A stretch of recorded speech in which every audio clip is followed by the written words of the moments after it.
The first question would be, we lost 2 games in a row, or maybe if I could say, the first leg of the season, we started on a high pace, we beat LCS, then we dropped points in the following games. It happened again in the second leg. We beat Rovers. We went on to lose 2 consecutive games.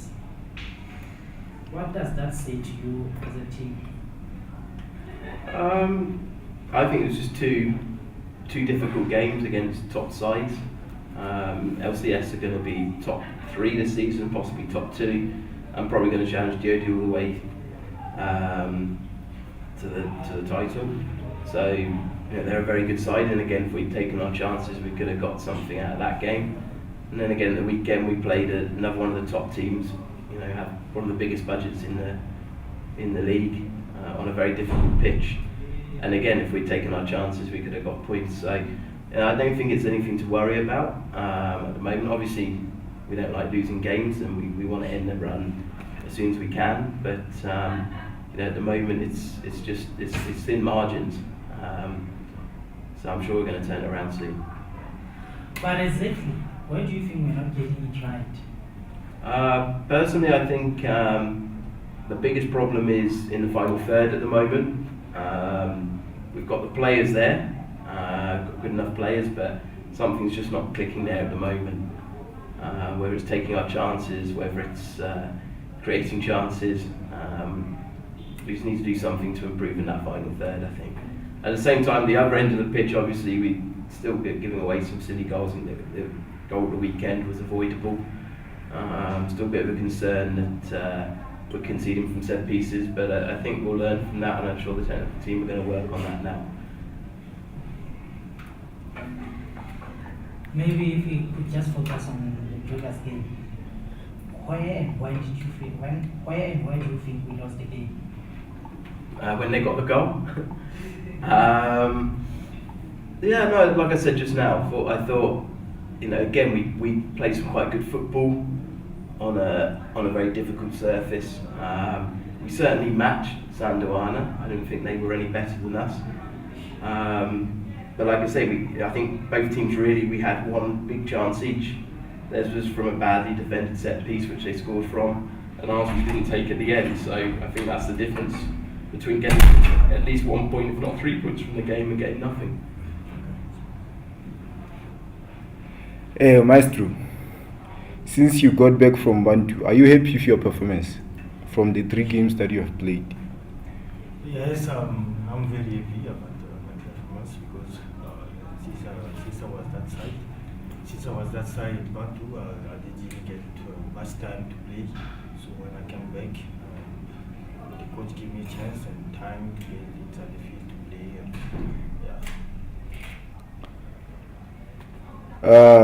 With the two goals that you scored against Rovers, can you expect more goals or? For me, those goals, I will say this. Those goals, if I score those goals, because when I was there before I left the team, when I left, I never be blessed. I never have chance to talk to everyone there before I leave.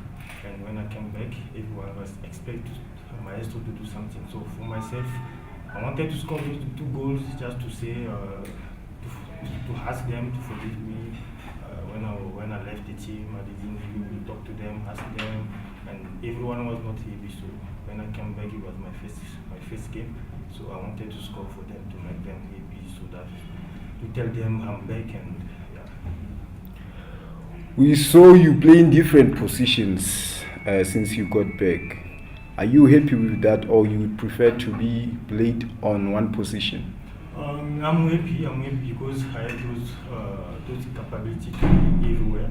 So I think it's a good idea from the coach to use me everywhere, the way he thinks. So my problem is just to play and respect that principle is going to give me, but every position is going to use me, and that's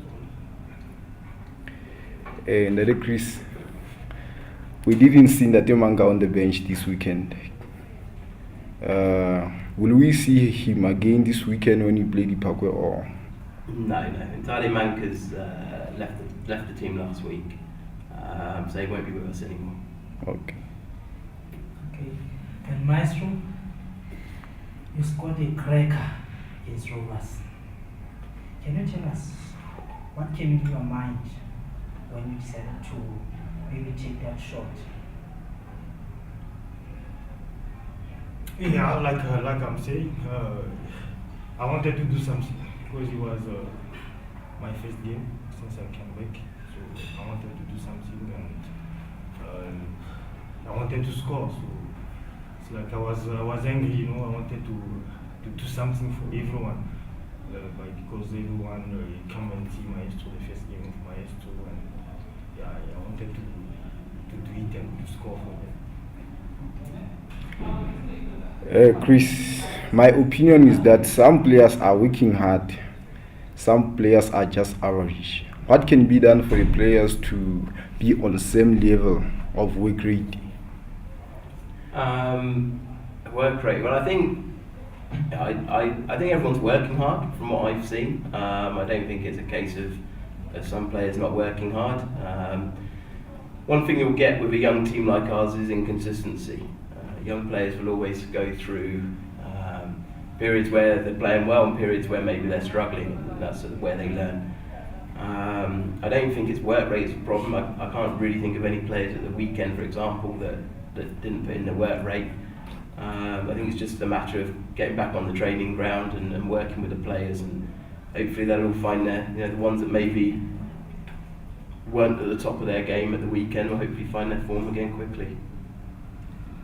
And the other question would be, out of 20 goals that we considered so far this season, maybe 15 would say they are the set pieces or maybe the crosses.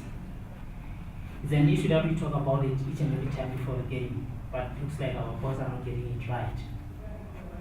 What do you think is the major problem?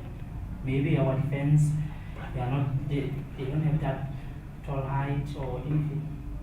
Yeah, firstly, it's 15 goals we've conceded, not 20. Yeah, I don't know. That's one for the technical team, I think. Just for some reason, I don't know if I said on a Friday before a game, they're spending a lot of time on the training ground working on set pieces. So why we're not dealing with them when it comes to a match day, I'm not quite sure.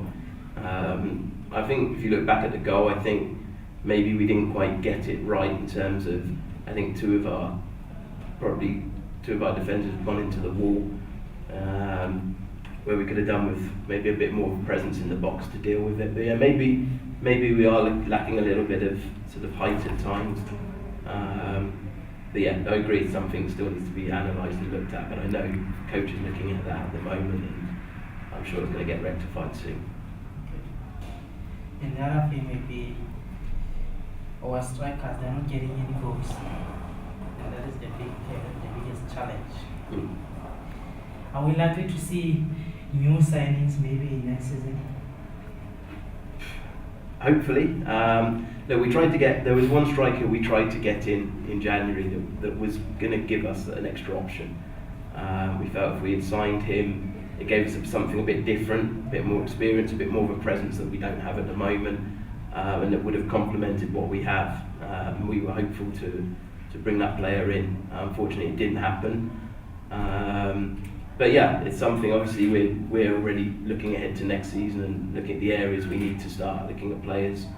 And wherever we think we can strengthen, we will do. And I'd imagine in the forwards area, we'll probably look to add another option there.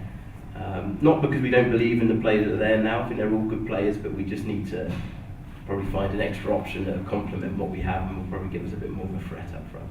Okay. And Maestro, we play Liverpool on Sunday. What can we expect from you guys? I know it's not a simple game. It's a tough game. It's away. That I can say I would say we lose 2 games. For us, for this game, I think everyone is going to work hard for that game for Sunday against Liverpool, so that we can win that game. For us, it's a must to win that game. How is the morale of the boys after the 2 losses, Maestro? Yeah, the moral, some other players, the moral was down, but actually when the last time when I was there for training on Monday, I think everyone, the moral is on top of, yeah, and everyone is working hard so that this next game we must win the game. But the moral is, I can say it's okay. Against Sandawana, we didn't create many scoring opportunities. As a midfielder, what do you think the problem was? I will say this first. The first one was, I can say, myself accompanying the lot about the field. The field didn't give us a chance to play like we used to play, because the field, everyone saw that the field was not okay. But we try our best to score. We get some many chances, but we didn't realize that, and I can say we didn't have a chance to score them. And Are you working on adapting on difficult fields like Sandawana's field? Because as I look from my opinion, most of our grounds in Lesotho are not that good. So are you going to try to adapt to the standard of our fields so that we can see many scoring opportunities for the team? I think we have to adapt ourselves with those kind of field, because so many fields we are using here in Lesotho they're not really good for us to play our soccer we used to play, but we're gonna make effort so that we must adapt to play our soccer so that we can win and score. And having lost 2 games in a row, how is the pressure on you guys? How are you taking the pressure? Yeah, I know there's a pressure, but you know, soccer will always be soccer. Sometimes you can lose, you can win, you can make two. But as a player I am, it was difficult to lose to goal. But that I can say, I can promise you, everyone is working hard, and so that we must cover those 2 games we lose, so that the next game we must win them. And what did the coach say to you after the game against Sandawana? Yeah, everyone, the coach, not only the coach, even everyone was not happy about that lose, the way we lose that game. Everyone was not happy, not only the coach, but like a father is, he talked to us, he motivated us. We have to work hard, guys. Don't give up, and so that the next game we must win.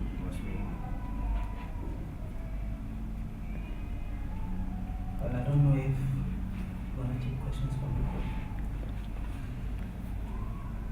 Okay. So, Chris, what has been done to prevent any more losses? Do you have a new strategy, or you're going to work with what you're already using? You needed to ask coach that one, I think. He's not here. No, I mean, you know, obviously I'm not on the training ground with them every day, and you know, it's a coach's job when it comes to picking the team and making those decisions. So I can't speak for him, but you know, I know the technical team. I know these players. I know all of them will be working hard to put it right. You know, we still got. You know, I still know that team that played at the weekend is a very good team. They're all very good players. I don't think it needs a lot of changes in that respect. I think if we just keep working hard, make 1 or 2 changes to the way we're playing, perhaps, and I think that's what we'll see the positive effects of that. Maestro, do you think the team's relationship outside the field is up to standard to help you guys deliver good results in the pitch? I can't really get you. What I'm trying to say is, do you guys as a team have a good relationship enough to help you deliver good results in the pitch? Yes, we have it. Like I said it was last time when we lose, that we can do is just to work out, and so that those kind of the lose we lose last week, we must stop them, and so that the next game must win. And your message to the supporters for our weekend game against Dipagwe? Yeah, you must not give up. You must always be there. You must come a lot, and there is a surprise on Sunday. You must come and support us. I think there is a 3 point. We're gonna be very good because you see, the way gonna be long for us. It's too far, so we can't go there and come back. There's no point. But that I can promise them. There is a surprise. They must come. We're gonna win the game. We're gonna come back with those two. And Derek, please, I didn't see you on the bench on Sunday. Why? Because sometimes I see you on the bench, sometimes you're not. Yeah, no, just sometimes I think it's better to maybe just take a step back, and sometimes you can see things a little bit differently, from further afield. So normally, I'm on the bench if the technical team specifically want me there to help out, but I personally I prefer not to get in the way, and I just felt that this weekend it was probably a good opportunity for me to just sit further back, and maybe there's things I could see that the technical team can't see from down where they were. So that's all that was about. Okay. Well, I think from our side we've done. That is all for this week. Okay. Unless you have anything to say. No. Maybe we didn't touch everything. No, I think you did. Okay. Your message to the supporters, Bully? Mine just be to say thank you for their support. We had brilliant support at the weekend. I sat with Levo. I think I mentioned to him at some point. We had a good crowd there, and what you always get with Kick4Life is we don't have the biggest numbers, but we have loyal and loud support every game, no matter how well or badly the team is doing. So we just hope they will stick with us over the next rest of the season, and looking forward beyond that. I think they're going to have more good times than bad times. I think we're going to be moving in the right direction. So hopefully, if we lose a game or two along the way, they'll carry on sticking by us like they have been, and we'll give them some good results to enjoy over the next few months. Last question for you, Bully. I've noticed that our support base is growing. What is it that the team is doing to get our support growing? It's all part of our plan to grow the team and grow the brand. We've got a good marketing team now with Ntoya who's on our management committee, and Spoo, our supporters liaison, and they're doing a very good job to sort of drum up the support and get more people supporting the team. And we're seeing more supporters coming every week. But it's all part of the growing the brand and growing the team. Okay, cheers.